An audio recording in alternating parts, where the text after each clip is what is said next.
that's why he was out looking for his son too. He needs him. And so they're in despair down there, trying to fish and not getting anything. And so monster wakes up. Mackerel happens to swim by, and monster wakes up. And he opens his mouth, and a bunch of water starts to come in.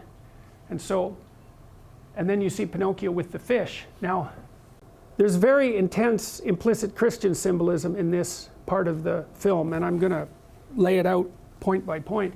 So you may remember, and perhaps you don't know, that one of the symbols for Christ is a fish, Ichthys, right? And that's a play on the Greek representation of Christ's name. But there's more to it than that, because all of Christ's followers are fishermen. And he performs a bunch of miracles with fish. And fish are strange things because, well, you can pull them up out of the depths. That's part of it. And so they're things that can be pulled out of the depth. And you could say that, it's going to be very difficult for me to take this apart, but you could say in some sense that Christ is a meta-fish.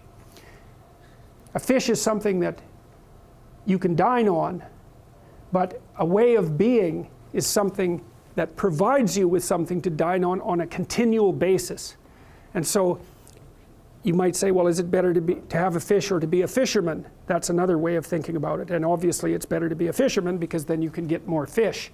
And so it's one thing to have something, but it's another thing completely to know how to generate good things. And so if you had any sense, you'd take the latter over the former, even though the former is more instantaneously gratifying and requires less work and responsibility.